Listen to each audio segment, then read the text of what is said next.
Bom dia, meu aluno, minha aluna do sétimo ano A e B. Nossa aula do dia 7/4 de 2020 está ainda perpassando a temática sobre a felicidade. Nós, na última aula, falamos sobre a felicidade em Aristóteles. Na sua página 26 e 27, ela vai continuar falando sobre essa felicidade em Aristóteles, tá? A felicidade como virtude, a felicidade como realização de toda a ação humana, quer dizer, o telos, né? E aí, mas na aula de hoje nós vamos dar um passo a mais. Nós vamos falar sobre a felicidade em Epicuro. Para a gente falar um pouco sobre Epicuro, nós temos que saber que ele está no contexto histórico das filosofias do período helenístico, que é o último período da filosofia grega, tá? E aí, naquele momento, a Grécia já vivia um período na qual a democracia grega cai, e ali, nesse período, né, neste momento histórico, o homem não precisava mais ir para a praça pública para discutir problemas relacionados à vida social e política. Aí surgiram então escolas, filosofias, né, que preocupavam agora com a vida do homem, com a questão ética, mas não uma ética coletiva, mas uma ética pessoal. Por isso então é chamada de filosofias de vida. E o fundador, né, de uma dessas filosofias de vida é Epicuro. Então, o que carrega o nome, né, desta escola é o nome de Epicuro, o epicurismo, tá? Só que o epicurismo, ele retrata para nós que o ser humano, para atingir, né, essa ética, né, pessoal, essa felicidade, né, essa eudaimonia, que significa felicidade, essa felicidade está baseada aonde? No prazer. No prazer. Então, para Epicuro, o pano de fundo, né, para atingir e alcançar a felicidade do homem está onde? Está no prazer, tá? Ele foi o fundador da escola chamada as Escolas do Jardim, tá? E aí, essa escola, olha para você ver, ela é retratada nessa imagem aqui do lado, aqui, ó. Essa imagem aqui, ela representa como era a escola de Epicuro. Era como se fosse um lugar de reunião, né? De encontro, onde as pessoas discutiam a filosofia. Não era um lugarzinho fechado, tá certo? E aí eles vão falar que era parecido com retiros espirituais, porque ali o homem discutia sobre vários aspectos da vida do homem, principalmente a forma como atingir e alcançar o prazer. Então, na página 27, está dizendo para nós que a teoria de Epicuro é uma teoria classificada como hedonista. Nós já falamos sobre a teoria hedonista lá na teoria consequencialista, a ética consequencialista ou a ética utilitarista, que buscava o quê? O prazer, né? Buscava o prazer da maioria das pessoas. Mas por que então a teoria de Epicuro é chamada teoria hedonista? Porque ela também busca atingir o quê? O prazer. Só que o professor escreveu isso aqui, cuidado, cuidado com esse tipo de prazer. Aí eu peguei lá na página 28 essa parte do texto que fala: o filósofo observa que muitas vezes esses prazeres podem nos levar à dor. Esse prazer do hedonismo aqui é um prazer desmedido, sem medida. Você busca ele de qualquer maneira. E o prazer que o Epicuro está nos pregando aqui não é um prazer hedonista, tá? Porque se você buscar qualquer tipo de prazer, você pode sofrer, certo?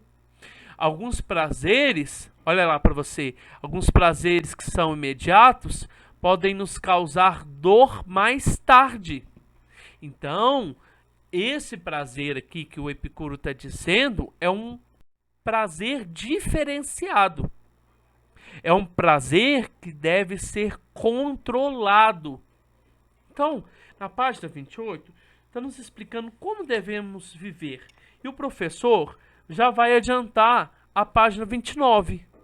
Por quê? Lá na Receita da Felicidade, o Epicuro vai nos mostrar que o prazer que ele está nos mostrando aqui, né, que o ser humano deve buscar é o prazer tanto do corpo e tanto o prazer da alma.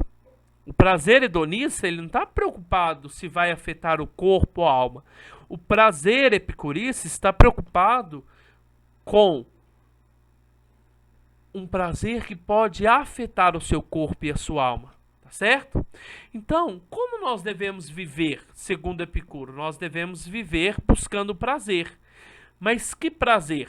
Prazer que não causa mal físico no corpo, não causa mal físico no corpo, que vai ser traduzido como ponia, e prazer que não causa um mal espiritual. E aí, então, como nós vamos deixar com que o prazer atinja? Quer dizer, como nós vamos fazer com que o prazer nos faça feliz? Atingindo a felicidade do corpo e atingindo a felicidade da alma. Tá entendendo? Então, para Epicuro, como o ser humano vai ser feliz? Para Epicuro, o ser humano vai ser feliz buscando o prazer do corpo e o prazer da alma. O prazer do corpo significa aponia, significa não sofrimento do corpo, olha lá, ó, mal físico, ponia. E a ataraxia, não, significa sempre negação, não perturbação da alma. Tá claro? Então, para você atingir a felicidade, você deve afastar dos prazeres que afetam tanto o corpo, aponia, e os prazeres que afetam a alma, taraxia. Então, para eu ser feliz, eu vou ser o cara que busca sempre o quê? A aponia e a taraxia? Não, eu vou buscar a aponia, a não perturbação do corpo, e a não perturbação da alma, tá certo? Na sua página 28, ele usa esse exemplo aqui, ó, de aponia, né?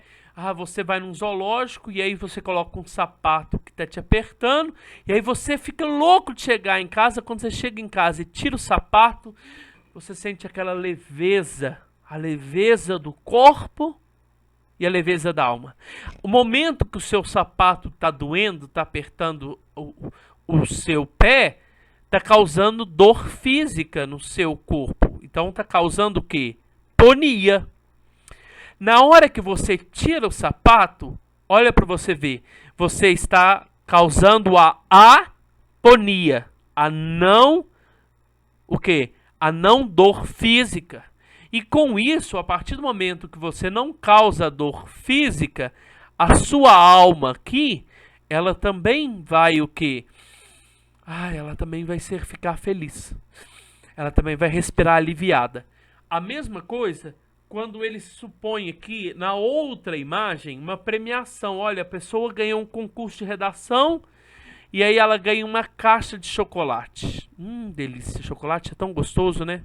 Principalmente nesse tempo da Páscoa. Só que, tudo bem, se você comer um chocolate, tranquilo. Agora o problema é que a menina aqui do 7º ano, ela comeu todos os chocolates. O que vai causar para ela uma dor física, uma dor de barriga. Logicamente, na hora que vai causar a dor de barriga, vai causar também uma dor na alma, porque ela vai ficar perturbada. O mal não é só físico, mas o mal é espiritual, tá certo? E aí, por isso que o Epicuro vai falar, é necessário ter cuidado com esses tipos de prazeres, tá?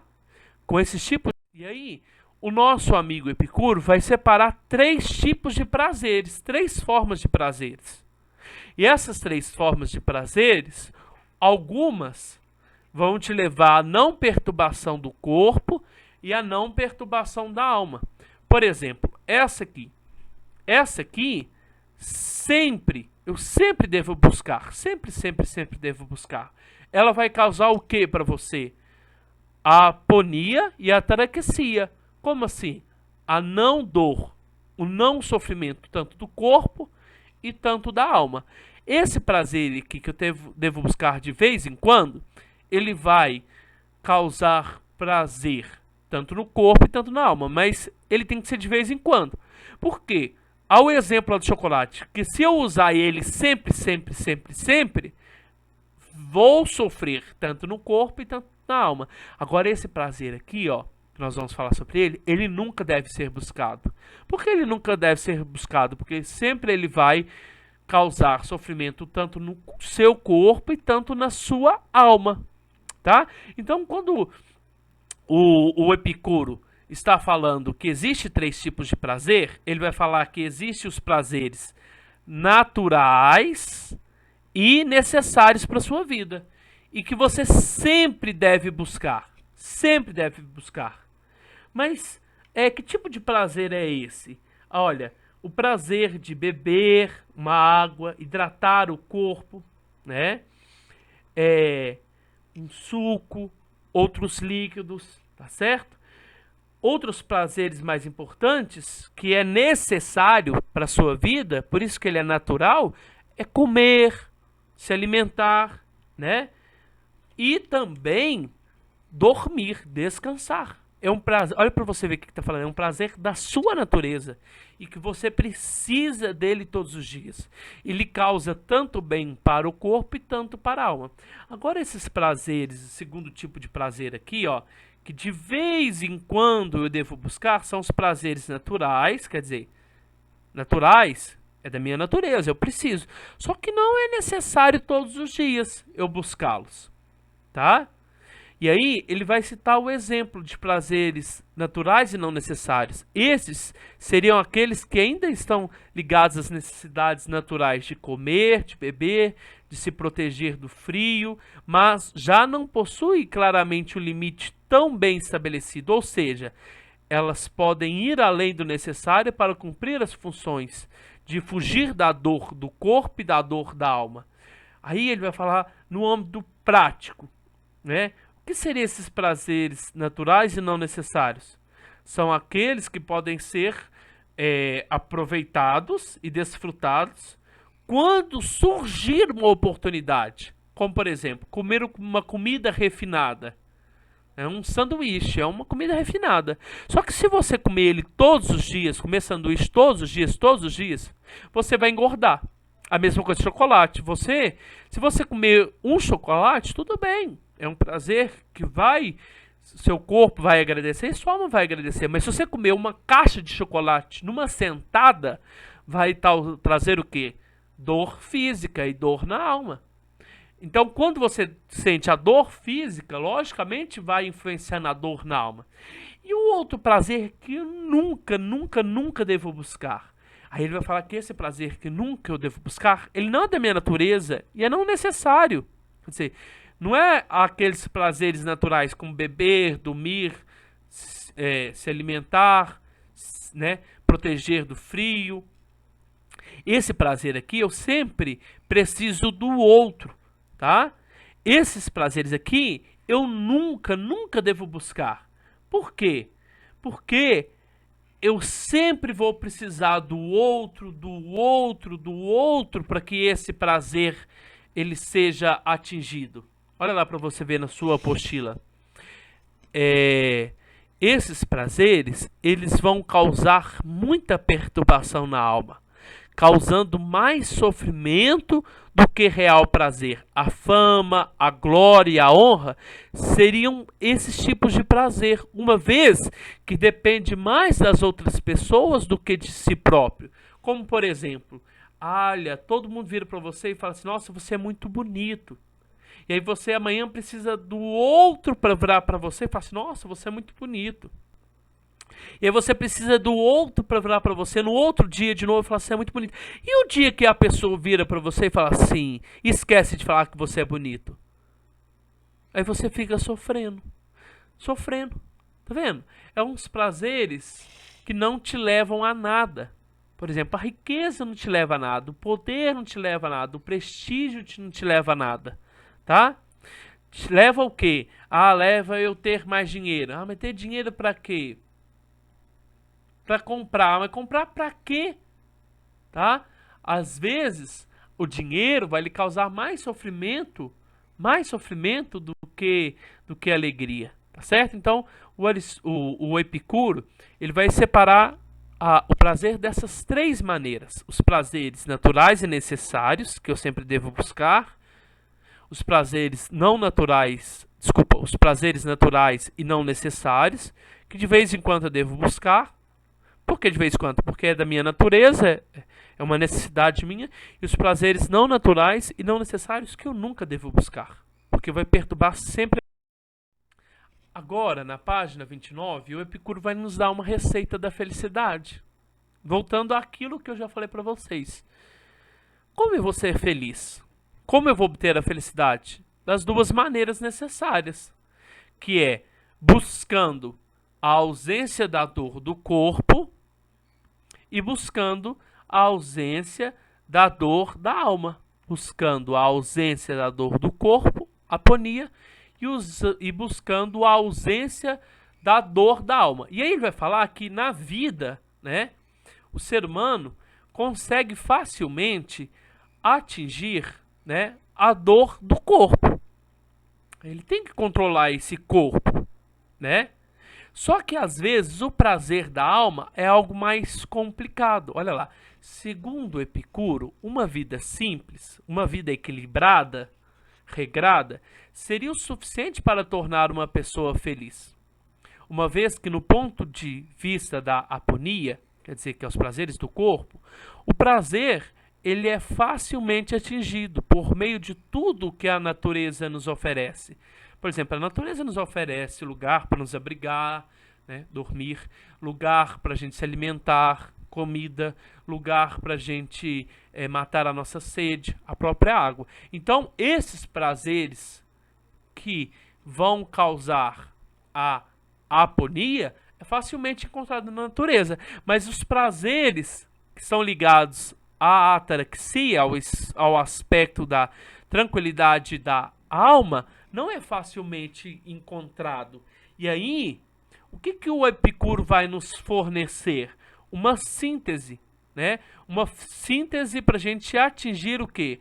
Para a gente atingir a ataraxia. Olha para você ver.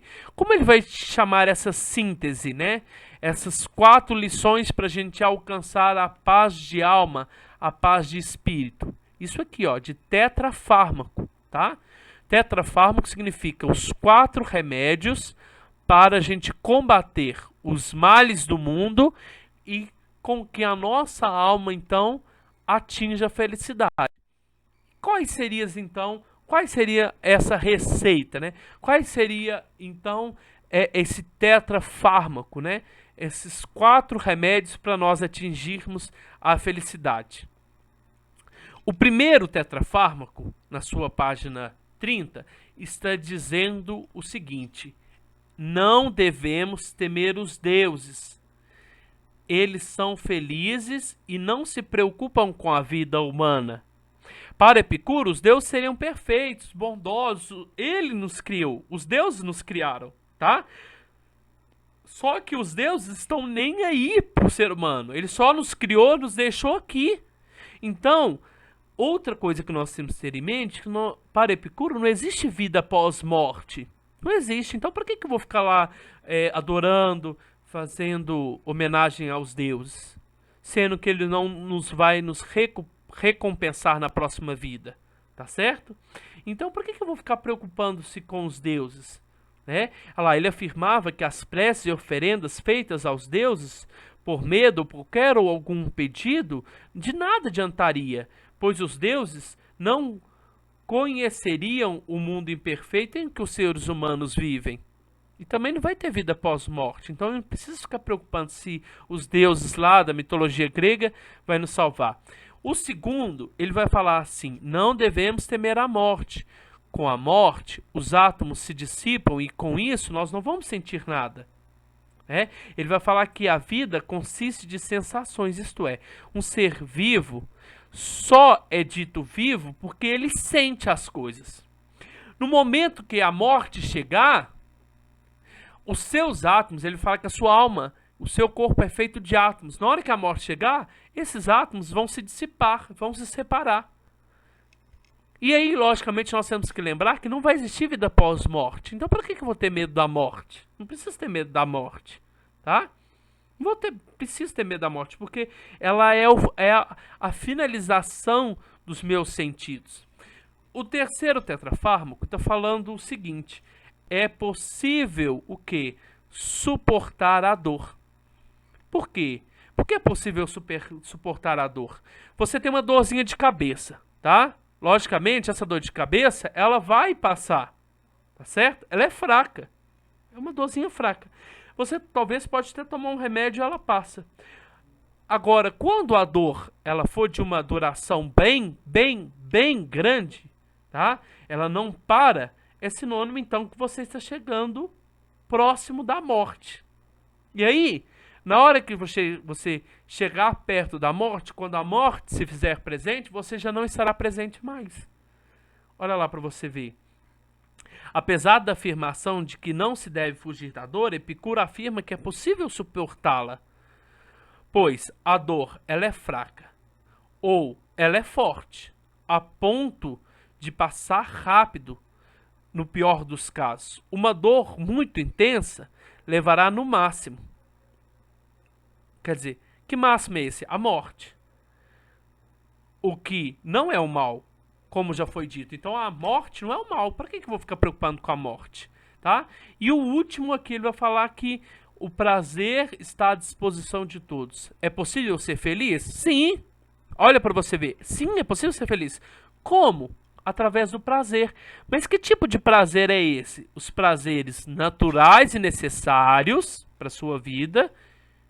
E de vez em quando um prazer natural e não necessário, que de vez em quando você pode buscar ele, tá certo?